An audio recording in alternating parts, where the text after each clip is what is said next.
Assalamualaikum warahmatullahi wabarakatuh. Waalaikumsalam. Alhamdulillah rabbil alamin. Asyhadu an la ilaha illallah wahdahu la syarika lah wa asyhadu anna Muhammadan abduhu wa rasuluh. Allahumma shalli ala nabiyyina Muhammad wa ala alihi wa ashabihi ajma'in. Amma ba'd. Ayol ikhwah wal akhwat, bapak-bapak, ibu-ibu, saudara-saudari yang semoga Allah Subhanahu wa taala memberikan rahmat-Nya kepada kita semua. Alhamdulillah, kita memuji dan bersyukur kepada Allah Subhanahu wa taala atas nikmat-nikmat yang Allah berikan kepada kita. Dari berbagai nikmat yang Allah berikan itu ada nikmat petunjuk, hidayah, berupa keyakinan bahwa tidak ada agama yang benar kecuali agama Islam, dan tidak ada keselamatan kecuali keselamatan itu dengan menempuh apa yang dibawa, apa yang diberikan atau ditunjukkan oleh Rasul Sallallahu Alaihi Wasallam. Dan inilah yang disebut dengan hidayah ilmu. Dan kita pun alhamdulillah ditolong oleh Allah berupa hidayah amal. Kita mengamalkan apa yang telah kita ketahui dari keimanan dan kita mempraktekkannya dalam ibadah-ibadah kita. Dan salah satunya adalah kita menuntut ilmu, yang dengan ilmu inilah semoga Allah menambahkan kepada kita hidayahnya dan rahmatnya kepada kita, sehingga kita menjadi orang-orang yang beruntung, bahagia di dunia maupun di akhirat. Alhamdulillah, kita ingin menambah atau melanjutkan dahulu kitab pembahasan tentang Al-Isbahu fi Bayani Manhaj Salaf fi Tarbiyah wal Islah, yaitu pelita yang menerangi atau penerangan yang terang benderang di dalam penjelasan manhaj salaf, di dalam mendidik dan di dalam memperbaiki umat ini. Alhamdulillah, ini dikarang oleh Syekh Abdullah bin Shalih Al-Utsaimin, dan setelah kita bahas satu atau dua kaidah, yaitu kaidah yang lalu kita bahas ad-dinu mabniun ala aslaini azimain. Agama itu dibangun atas dua pokok yang agung, al-ikhlas wal mutaba'atu lin-nabi sallallahu alaihi wasallam. Ikhlas dan ittiba. Maka hendaklah kita landasi amal ibadah kita ikhlas. Maka dengan keikhlasan, amal yang sedikit saja diterima, bagaimana bisa? Tapi tanpa keikhlasan, banyak sekalipun tidak diterima. Kenapa? Karena Allah tidak menerima kecuali yang ikhlas karenanya. Begitu juga kita harus sesuai dengan petunjuk Nabi Sallallahu Alaihi Wasallam. Jangan sampai sudah lelah-lelah beramal tapi tidak di atas petunjuk, sehingga kita akan merugi. Dan ini menjadi landasan kita dalam melaksanakan seluruh amal ibadah kita. Yang pertama. Yang kedua, anna masdara at-tashri', bahwasanya sumber syariat atau pensyariatan wal da'wati dan dakwah, wal ibadati dan ibadah.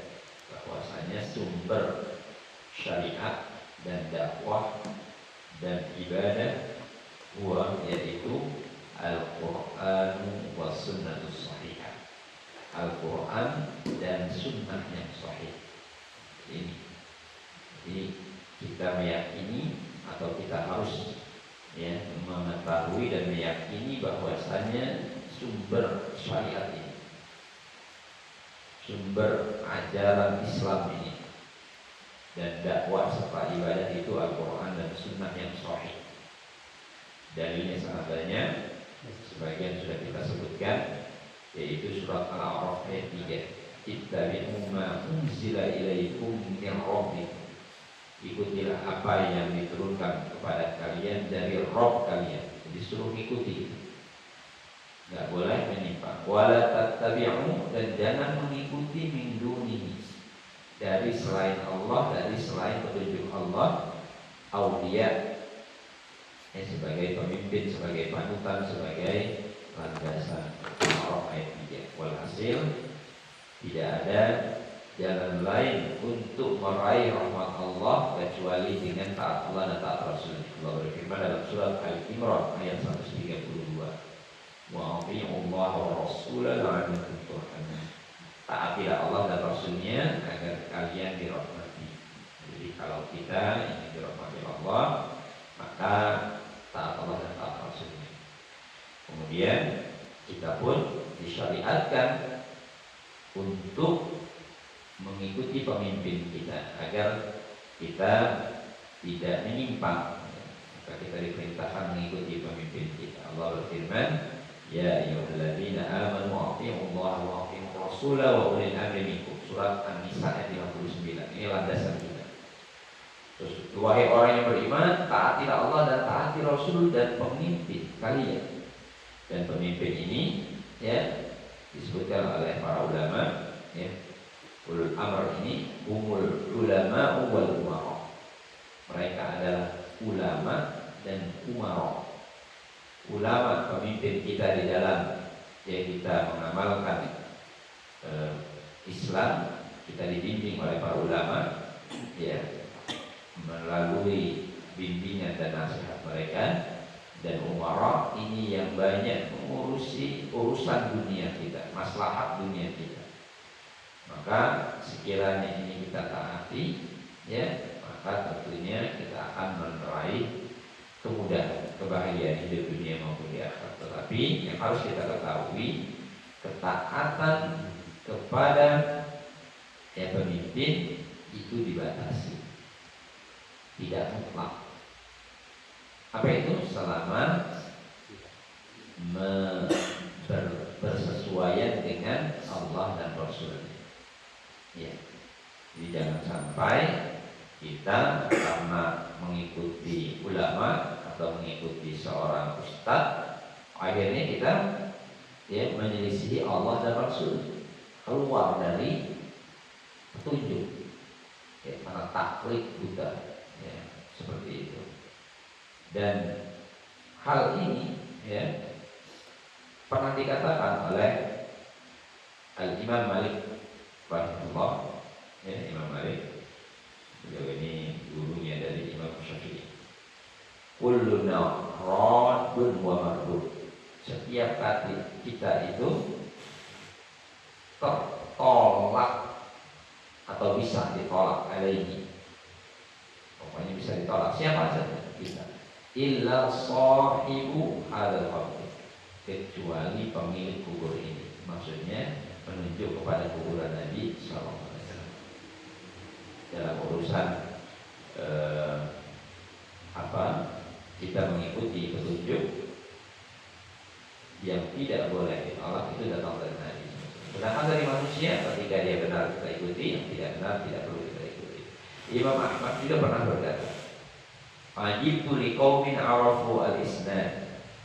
Aku heran dengan sebuah kaum atau manusia arafu al-isnad, yang mereka telah mengetahui tentang sanad-sanad hadis, wa sihhatahu, dan telah mengenal kesohihannya. Yadhabuna ila ra'yi Sufyan, tapi malah dia berpendapat dengan pendapatnya Sufyan, maksudnya Sufyan Ats-Tsauri. Jadi banyak orang yang waktu itu saja karena senangnya atau karena menganggap Sufyan Ats-Tsauri, ya, seorang ulama, ya, itu yang memiliki ilmu yang banyak, tetapi terkadang karena takjubnya mereka dengan Sufyan Ats-Tsauri, akhirnya mereka malah mengikuti pendapat beliau, padahal pendapat beliau itu bertentangan dengan hadis terkadang. Walaupun Sufyan Ats-Tsauri itu adalah seorang ulama Ahlus Sunnah, tapi nggak boleh meninggalkan pendapat hadis yang sahih untuk mengikuti yang bukan ada landasan dari Al-Quran dan Sunnah yang sahih. Padahal Allah berfirman, kata Imam Ahmad, "Walyahdharil ladzina yukhalifuna an amrihi." Hendaklah takut orang-orang yang menyelisihi perintah Nabi, an tusibahum fitnatun aw yusibahum adzabun alim. Dia tertimpa fitnah, aw yusibahum adzabun alim, atau akan terkena azab yang pedih. An-Nur ayat 63. An-Nur ayat 63. Berarti lihat ya. Jadi selain yang apa saja yang menentang Nabi SAW, baik dia menentangnya itu disebabkan kesombongan dia atau karena mengikuti orang lain, padahal dia tahu Nabi SAW tidak seperti itu, maka siap-siap diancam oleh Allah akan tertimpa fitnah. Fitnah itu banyak. Yang paling dahsyat fitnah kesyirikan, fitnah kekufuran. Iya. Makanya hati-hati, jangan sampai kita terkena fitnah yaitu kekufuran atau kesyirikan disebabkan menentang Nabi SAW. Padahal kita tahu bahwa Nabi, ya, memerintahkan sesuatu malah kita meninggalkan, atau melarang sesuatu malah kita mengerjakannya karena kita beralasan ikut pendapat seseorang. Ini diingatkan oleh Imam Ahmad, disebutkan dalam tafsir Ibnu Katsir jilid 2 halaman 348. Nah, dan Ibnu Abbas juga pernah berkata, "Yushiku an tanzila alaikum hijaratun minas sama." Hampir-hampir saja turun kepada kalian hujan batu dari langit. Aku qala Rasulullah wa taquluna qala Abu Bakar wa Umar. Ya. Ada yang mengatakan aku berkata Nabi Rasulullah SAW bersabda seperti ini, malah kalian bantah dengan ucapan Abu Bakar dan Umar. Ya, ini lagi bahas masalah tamattu. Salah satu metode berhaji dengan cara tamattu, ya. Sedangkan yang lainnya, ya, membantah dengan ucapan Abu Bakar dan Umar. Padahal Abu Bakar dan Umar ini orang yang di atas petunjuk, tetapi ketika di ucapan beliau itu di satu perkara berbeda dengan apa yang datang dari Nabi SAW, padahal ini perkara ijtihadiyah, perkara yang ya kalau salahnya saja nggak sampai dosa karena hanya mengambil afdoliyah. Ada yang tamattu, ada yang ifrad, ada yang qira'ah. Pendapatnya yang mengatasinya yang tamattu, sedangkan yang lain menganggap bukan tamattu. Itu doang, ya. Tetapi ketika, ya, pendapat Abu Bakar dan Umar ini berbeda dengan dalil yang Ibnu Abbas, ya, mengatakan apa yang dibawa oleh Rasul SAW, maka beliau khawatir hujan batu dari langit. Jadi nggak ucapan orang mulia saja nggak bisa untuk membantah Nabi SAW atau untuk menyelisih Nabi SAW. Tapi apakah kalau ada orang yang baik, orang ulama atau seorang alim yang keliru kita harus mencelanya? Ya nggak harus. Karena kekeliruan mereka terkadang bukan terkadang, pasti dikarenakan bukan karena kesengajaan, kita husnuzon. Kenapa? Karena secara zahir atau yang kita ketahui, dia termasuk orang yang berpegang teguh pada Al-Quran dan As-Sunnah atau mengikuti manhaj salaf.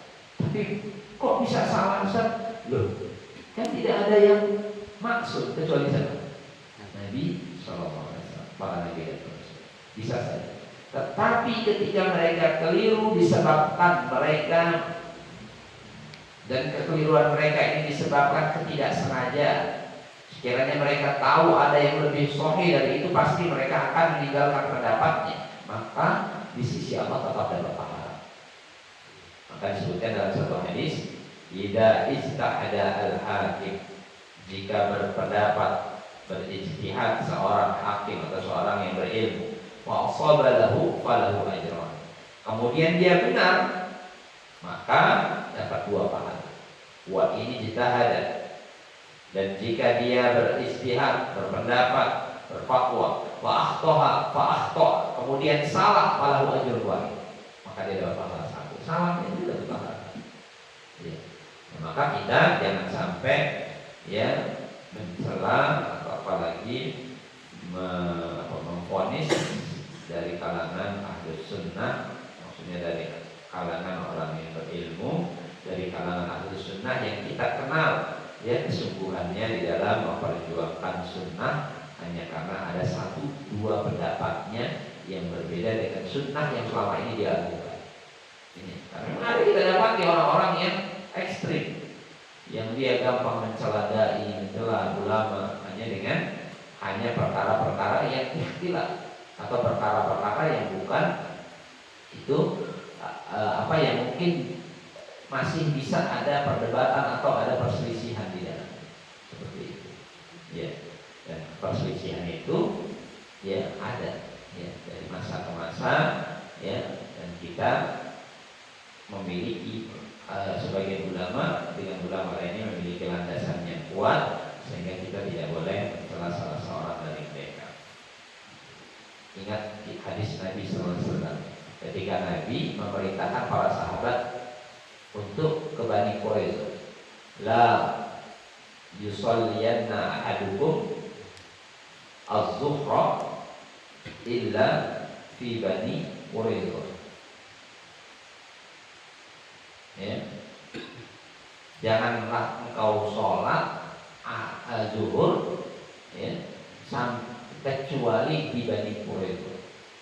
Nah, para sahabat sebagiannya menganggap kita itu bukan disuruh sholat di sana, tapi suruh segera, jangan sampai nunda-nunda biar nanti kita cepat sampai. Sebagian yang lain ya nggak boleh sholat di jalan, kita harus sholatnya nanti di sana. 2 pendapat ini, para sahabat sebagian sholat zuhur tepat pada waktunya, sebagian yang lain dia nunggu sampai Bani Quraisyah baru nanti mereka sholat di sana dengan cara ya jamak takhir atau qadha. Nah, 2 yang berbeda nih sahabat ini, bukan lagi orang-orang awam, para sahabat Nabi Sallallahu Alaihi Wasallam yang mereka tiap hari bergaul dengan Nabi Sallallahu Alaihi Wasallam.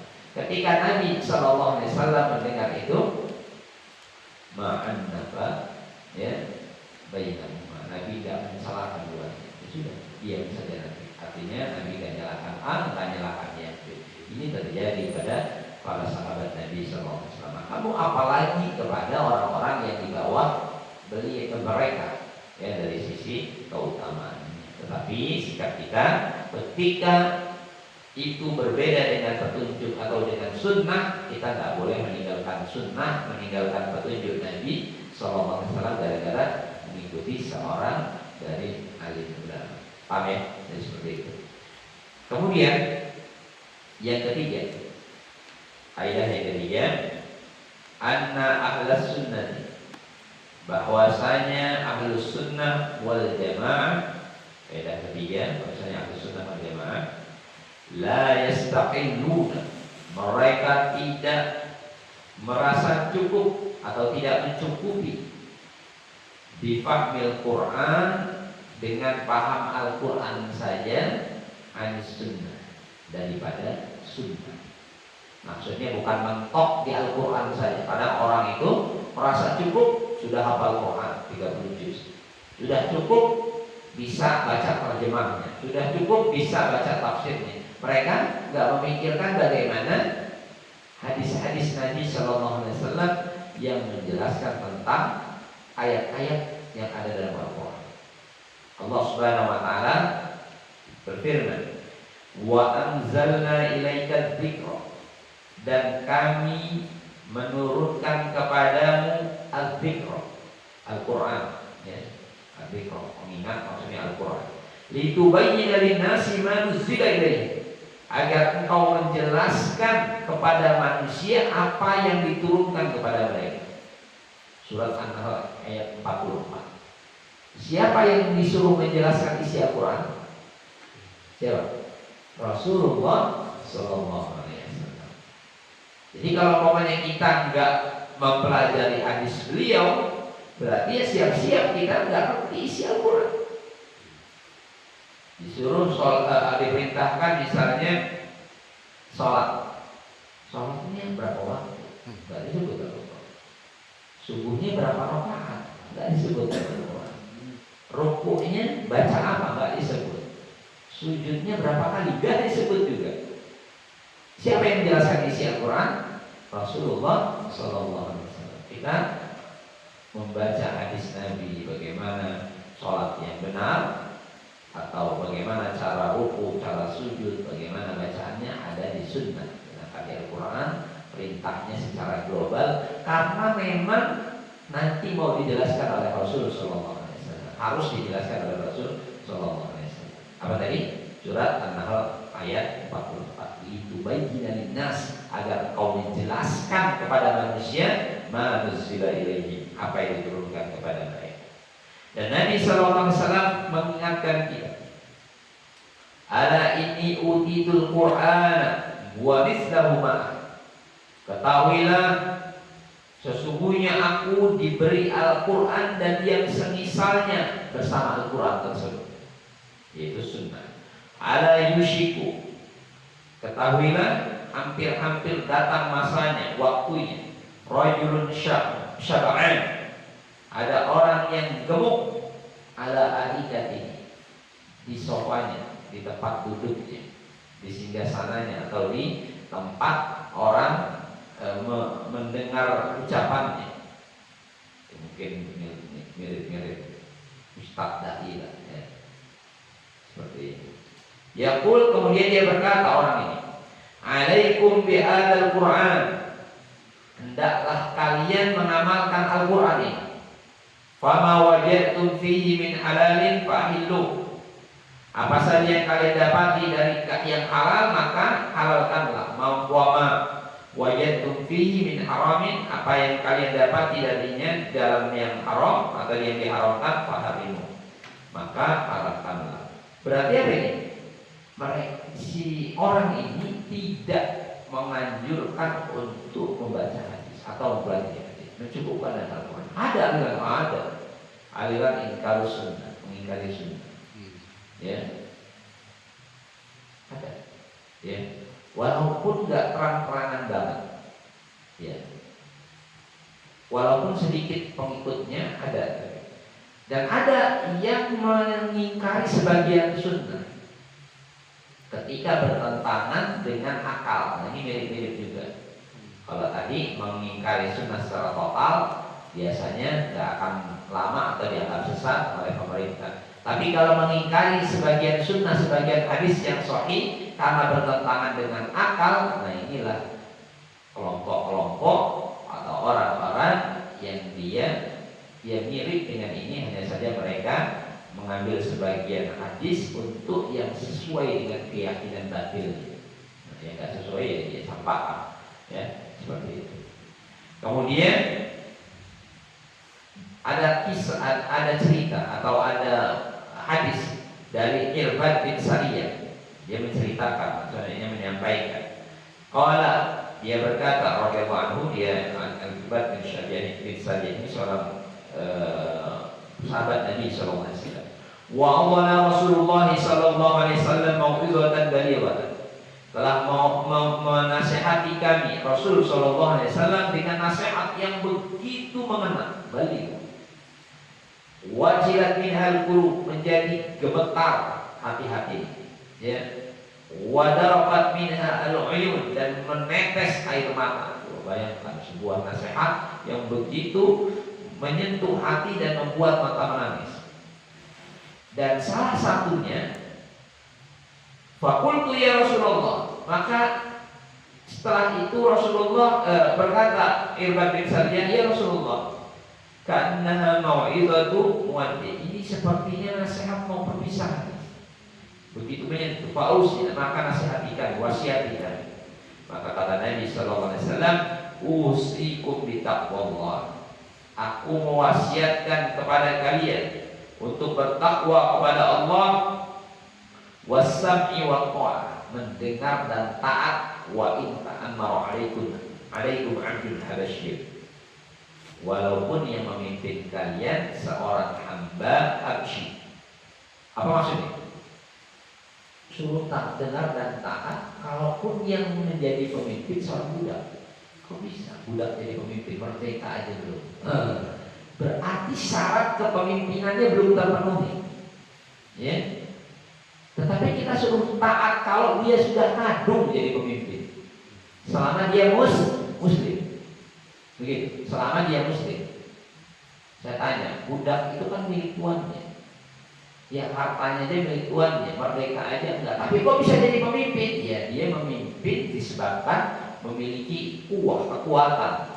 Ya, entah kekuatannya itu, ya pasti kekuatannya batin. Kalau hak, ya nggak mungkin dia jadi pemimpin kalau dia ada budak. Ya kan gitu, milik tuannya kok bisa jadi pemimpin sebuah wilayah, sebuah negeri yang besar. Berarti dia ini proses menjadi pemimpinnya enggak sesuai petunjuk. Tapi dia muslim. Kalau dia terjadi hal seperti itu, maka kata Nabi, wasam'i wa ta'ah, mendengar dan taat. Paham ya? Seperti itu. Kenapa? Karena ada maslahat yang besar di dalam perkara tersebut. Ini bayangkan, bandingkan dengan orang-orang yang nggak memahami perkara ini, kemudian menganggap juga berhak dia jadi pemimpin karena begini, karena begini, karena begini. Ya, padahal Nabi SAW sudah mengingatkan untuk mendengar dan taat, walaupun itu yang memimpin seorang budak, ya, habsyi atau ya, tetapi dia seorang Muslim yang wajib ditaati ketika dia sudah menjadi pemimpin. Wa innahu man ya'ish minkum fasayara ikhtilafan katsiran. Maka sesungguhnya siapa yang hidup di antara kalian, dia akan mendapati perselisihan yang banyak. Ini kita sekarang hidup ini musim atau zamannya fitnah, banyak yang batil dianggap hak, yang hak dianggap batil. Dalam kondisi seperti itu apa solusinya? Fa'alaikum bisunnati. Maka wajib untuk kalian mengikuti sunnahku, sunnah Nabi SAW. Wa sunnatil khulafa'ir rasyidin, dan sunnahnya para khalifah yang memberi petunjuk dan mendapat petunjuk, Rasyidin al-Mahdi. Siapa para khalifah setelah wafatnya Nabi SAW? Ternyata setelah beliau wafat, Abu Bakar, Umar, Utsman, Ali radhiyallahu anhu. Jadi Nabi sudah memerintahkan untuk taat kepada mereka. Padahal ini Nabi-nya belum wafat.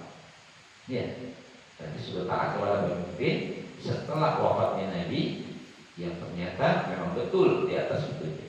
Abu 'alaiha bin nawajid, gigit dengan gigi geraham.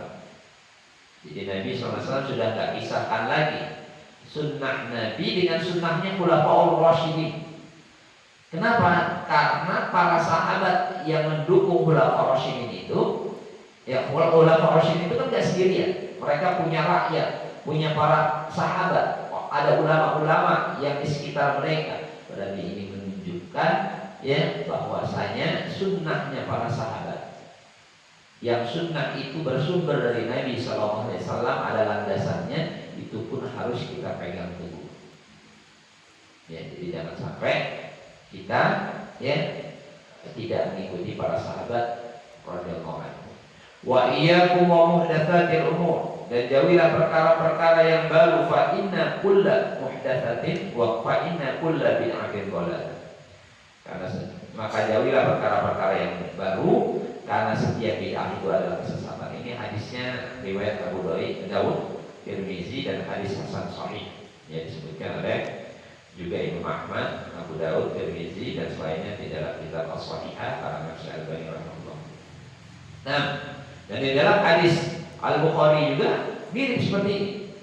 Ya, hadis sahih riwayat Bukhari dari Hudzaifah, ya ma'syarul qurra, wahai para pembaca kitab Al-Quran, istaqimu, luruslah kalian, istiqomahlah kalian, faqad sabaqtum sabqan ba'ida, sungguh kalian ini telah mendahului dengan pendahuluan atau telah melampaui dengan lampauan yang jauh.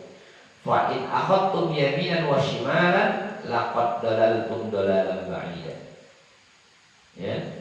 Kalau engkau lihat kanan, lihat kiri, atau belok kanan, belok kiri, kalian telah sesat dari kesesatan yang jauh. Maksudnya para sahabat itu sudah mendahului mereka dahulu, sedangkan kalian ini belakangan gitu ya. Maka hendaklah kalian jangan berpaling dari apa yang telah dilakukan oleh para sahabat. Nah, begitu juga ini menunjukkan hujah sunnah yang wajib kita ambil. Ya, hujah sunnah yang wajib kita ambil bahwasanya Nabi SAW itu sebagai penjelas Al-Quran, sunnah itu sebagai penjelas Al-Quran, ya, sebagai perincinya, ya. Maka nggak boleh orang mengambil Al-Quran saja tanpa mengambil sunnah. Nah, bagaimana urusan sholat saja, bagaimana kita menegakkannya, bagaimana kita menjaganya, ya. Ini disebutkan dalam banyak hadis. Bagaimana rakaatnya, apa yang dibaca, bagaimana ruku dan sujudnya, ya. Dan ini nggak ada dalam Al-Quran. Nabi SAW bersabda, "Shallu kama ra'aitumuni sholli." Ya, sholatlah kalian sebagaimana melihat aku sholat. Begitu juga zakat. Zakat nggak disebutkan, ya, rincian berapanya. Di hadis yang disebutkan, ya. Begitu juga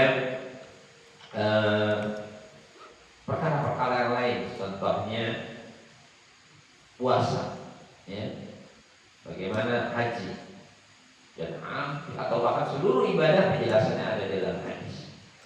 Nah, maka kita jadikan sunnah itu sebagai landasan memahami agama dan mengamalkan agama kita. Akan tetapi ada kelompok-kelompok yang di atas kesesatan, mereka tidak berhujjah dengan sunnah, ya, seperti Khawarij, ya, atau orang yang berjalan di tengah mereka, ya. Mereka membatasi Al-Quran saja, sedangkan sunnah-sunnahnya atau hadis-hadisnya mereka tolak, ya, seperti itu. Mereka tidak mengambil, ya, as-sunnah secara menyeluruh. Kalaupun mereka ambil sebagian, mereka tidak mengambil secara menyeluruh. Padahal Allah Subhanahu wa taala berfirman dalam surat Al-Jumu'ah ayat 2. Wa yu'allimuhumul kitaba wal hikmah. Dan dia, Nabi SAW itu mengajarkan mereka Alkitab dan hikmah. Wa yu'allimuhumul kitaba wal hikmah, maksudnya Alkitab itu Al-Quran, Al-Hikmah itu maksudnya sunnah nabawiyah. Maka tidak boleh kita membatasi dengan Al-Quran untuk bisa mengamalkan agama dengan baik. Maka mazhab Ahlus Sunnah wal Jamaah, kata Syekh, yaitu al-ihtijaj bis sunnati wal amali bih. Mereka berhujjah dengan sunnah dan mengamalkannya. Wal amalu biha. Amma alladziina yarawna al-iqtisar 'ala al-Qur'an, sedangkan orang yang membatasi Al-Quran saja, ya, mereka menyepelekan sunnah, maka mereka adalah orang-orang yang sesat, ya, bahkan bisa jadi mereka di atas bisa kafir disebabkan hal tersebut, bisa, ya. Kalau puncaknya kekafiran, kalau mereka banyak menolak atau mereka terus-menerus, ya, berpaling daripada sunnah. Nah, kemudian jadi ada kelompok-kelompok seperti itu dan ya sampai sekarang masih ada. Ada yang hanya berhujjah dengan hadis mutawatir, sedangkan hadis ahad mereka tidak mengambilnya. Padahal hadis ahad itu sahih, ya. Selama sahih harusnya bisa diambil. Ya, ini mereka berlandaskan kaidah mantiqiyah, kaidah filsafat. Nah, pakai akal-akalan. Ya, gimana kalau satu kan nggak meyakinkan? Bisa jadi yang satu ini lupa. Ya. Padahal, ya, Nabi diutus ke muka bumi ini di zamannya berapa orang? Satu orang. Ya. Kemudian hadis-hadis sebagiannya diriwayatkan oleh satu orang saja. Contoh hadis innamal a'malu binniyat wa innamal likulli imrin ma nawa, itu hadis tentang niat. Yang niat itu merupakan syarat semua ibadah. Diriwayatkan oleh Umar bin Khattab. Ya.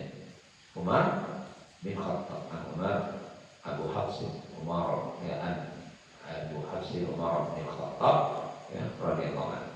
Ya, bahwa dia mendengar Rasulullah SAW bersabda, innamal a'malu binniyat. Kalau kita tolak, berarti kita tidak pakai niat ini dalam, atau meniat ini tidak kita jadi landasan dalam ibadah kita. Sebagian hadis-hadis tentang kubur, tentang pertanyaan kubur juga hadis ahad. Bagaimana kita mau menolak, ya, tentang hal tersebut? Maka kita akan menjadi orang-orang yang menyimpang. Ya, banyak sekali tentang hadis-hadis yang ahad, yang hadis itu sahih, yang kita harus menerimanya dengan, ya, dengan sepenuh jiwa, sepenuh hati. Nah, kemudian disebutkan juga bahwasanya kita diperintahkan secara total mengikuti Rasulullah SAW, baik dalam masalah akidah maupun dalam masalah ibadah atau dalam seluruh urusan. Allah Subhanahu wa taala berfirman dalam surat Al-Hasyr ayat 7, "Wa ma atakumur rasulu fakhudhuhu." Apa yang datang kepada kalian dari Rasul, yang diperintahkan atau yang datang dari beliau, fakhudhuhu, terimalah, ambillah. Wa ma nahakum anhu fantahu. Apa yang dilarang oleh beliau kepada kalian, maka dia jauhilah. Berarti tidak ada rincian ini boleh diambil, ini boleh enggak, seperti itu, ya. Maka ini bantahan orang-orang yang menggunakan akalnya pada hari ini, yang mereka ini tertipu dengan pemikiran Mu'tazilah, ya, yang menganggap, ya, segala sesuatu yang bertentangan dengan akal, ya, mereka tolak. Dan ini kita dapati sebagian orang yang saat ini, ya, menolak hadis Nabi SAW karena nggak masuk akal menurutnya. Iya, nggak masuk akal. Maka kita jangan sampai tertipu dengan mereka, ya, karena ada ucapan Ali bin Abi Thalib, ya, sekiranya agama itu sesuai akal, ya, lakana asfalu, ya, maka bagian asfal al-khidab, sebagian daripada sepatu, ya, atau asfalu al-khuf, ya, aula bil mashi min a'la, lebih layak untuk diusap ketika safar, ya, ketika nggak dilepas lagi khufnya atau sepatunya, daripada atasnya. Tapi aku melihat Nabi SAW mengusap bagian atasnya, tidak mengusap bagian bawah. Berarti agama ini pakai akal atau pakai wahyu? Pakai wahyu. Dia bukan pakai akal. Akal untuk memahami wahyu, ya, akal untuk memahami wahyu, bukan akal dijadikan sebagai kiblat daripada wahyu. Seperti itu, ya. Jadi ini ketiga. Yang keempat, al-kaidah yang keempat, annahum la yastaqilluna bi fahmil kitab wa sunnah an fahmi salafus salih. Ini keempat, bahwasanya mereka tidak mereka tidak mencukupi, ya, memahami kitab dan sunnah itu dari pemahaman para salafus salih. Karena orang sudah pintar bahasa Arab, masa sudah bisa menerjemahkan Quran sendiri, kemudian diterjemahkan sendiri. Ya. Itu kan ayat dalam Al-Quran itu yang Hijr ayat 99 seingat saya. Wa'bud rabbaka hatta ya'tiyakal yaqin. Apa namanya? Ibadahlah kepada Rabbmu sampai datangnya keyakinan, ya. Sampai datangnya keyakinan kepada.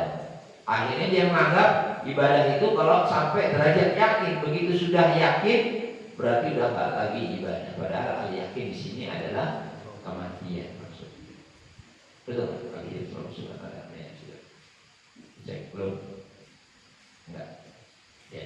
Nanti pokoknya di situ ada tentang bagaimana banyaknya orang yang dia memahami Al-Quran dengan serius sehingga ini menyimpang. Lihat dalil tentang hal ini. Nabi Allah Subhanahu wa taala berfirman dalam surah An-Nisa ayat 115. Wa may yushaqiqir rasula. Surat apa? An-Nisa 115. Wa may yushaqiqir rasula min ba'di ma tabayyana lahul huda. Dan barang siapa yang menyelisih Rasul setelah jelas bagi dia petunjuk, wa yattabi' ghayra sabilil mu'minin, dan mengambil jalan yang bukan jalannya orang beriman, nuwallihi ma tawalla, maka kami palingkan dia sebagaimana dia telah berpaling, wa nuslihi jahannam, dan kami masukkan dia ke dalam neraka jahannam, wa sa'at masira, dan neraka jahannam itu seburuk-buruk tempat kembali. Di sini disebutkan apa? Barang siapa yang menyelisih Rasul setelah jelas bagi dia petunjuk dan mengikuti jalan yang bukan jalan orang beriman. Siapa jalan orang beriman itu? Orang-orang yang dia di atas petunjuk Nabi SAW. Yang waktu ayat ini turun tentunya para sahabat radhiyallahu anhu. Nah, begitu juga Allah Subhanahu wa taala memuji para sahabat. Wasabiqunal awwalun, dan orang-orang yang pertama kali masuk Islam, mendahului mereka dalam masuk Islam, minal muhajirin, dari kelompok atau dari orang-orang yang muhajirin, disebut muhajirin karena hijrah dari kota Makkah ke Madinah, wal ansor, dan orang-orang yang menolong mereka di kota Madinah disebut ansor, walladzina taba'uhum bi ihsan, dan orang-orang yang mengikuti mereka dengan baik. Jadi Allah meridhoi para sahabat dan Allah meridhoi orang yang mengikuti mereka. Radhiyallahu anhum wa radu anhu. Allah ridho kepada mereka dan mereka pun ridho kepada Allah. Wa 'adda lahum jannatin tajri tahtal anhar, dan Allah menyediakan baginya surga yang di bawahnya mengalir sungai-sungai. Dzalikal fawzul 'azim. Itu adalah kemenangan yang besar. Berarti apa yang aneh? Surat At-Taubah ayat 100. Berarti yang ingin mendapatkan keridhaan Allah, atau begini, Allah tidak akan mungkin ridho sekiranya mereka keliru di dalam akidahnya. Ya, Allah tidak akan menyediakan surga untuk mereka sekiranya mereka tidak di atas kebenaran. Ya, misalnya kan ada itu orang yang ibadahnya banyak tapi akidahnya keliru. Atau dibalik, ya, akidahnya banyak tapi nggak pernah, akidahnya benar tapi nggak pernah ibadah atau kurang ibadahnya. Mana mungkin Allah mau meridai orang-orang yang tidak mau beribadah kepadanya. Walhasil ketika mereka Allah ridhoi, berarti yang mengikuti mereka juga kelak akan diridhoi oleh Allah Subhanahu wa taala. Gitu aja. Ya. Antum kalau ngajari anak yang pedagang, nyuruhnya ngikuti pedagang sukses atau pedagang bangkrut? Pedagang sukses. Ya. Kalau kita petani, ya kita nyuruh anak kita meniru petani sukses. Nah begitu, jangan kita malah niru yang gagal. Nah begitu juga orang-orang yang telah sukses ini. Dari kalangan para sahabat, mereka berhak untuk diikuti dan ditiru.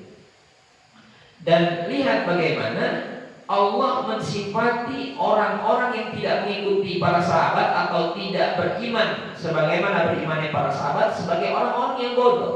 Ini kisahnya ketika sebagian orang-orang musyrik atau orang-orang kafir disuruh beriman.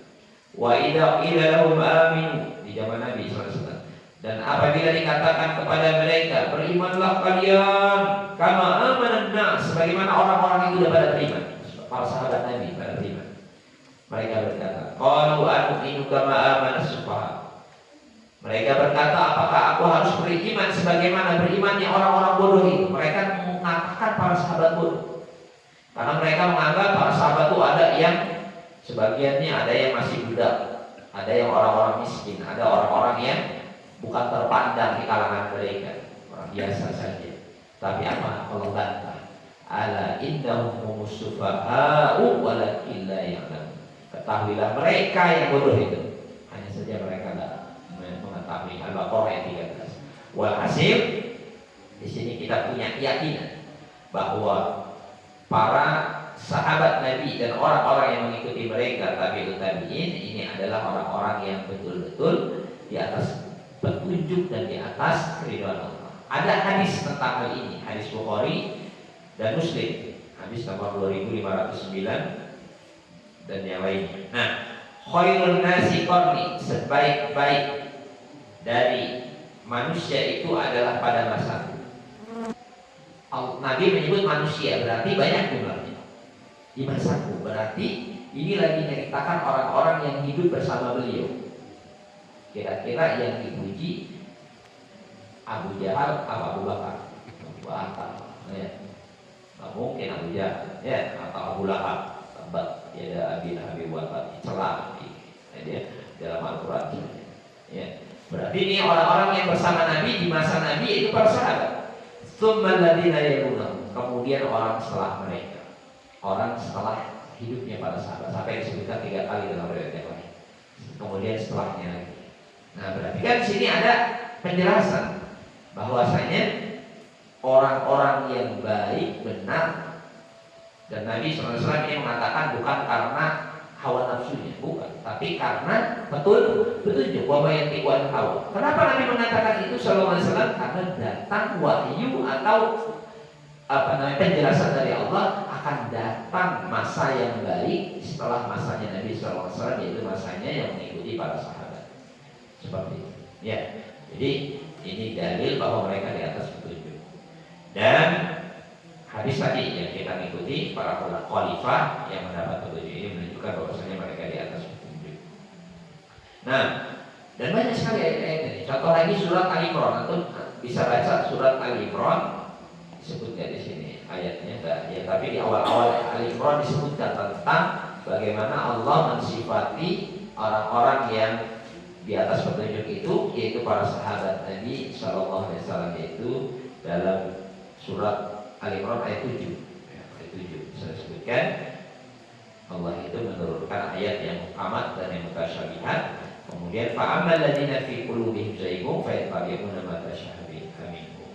Orang yang di atas kesesatan nyari yang syubhat atau yang samar dari ayat-ayat. Sedangkan orang-orang yang berilmu ya berkata ya warasikhuna fil ilmi yaquluna amanna bihi kullu min indi rabbina. Orang-orang yang benar dalam ilmunya, rasikhuna fil ilmi, dalam ilmunya, berarti enggak cetek ilmunya, ya ilmunya banyak, Allah mengujinya. Mereka mengatakan kami beriman kepada ayat tersebut, semuanya datang dari Rabb kami.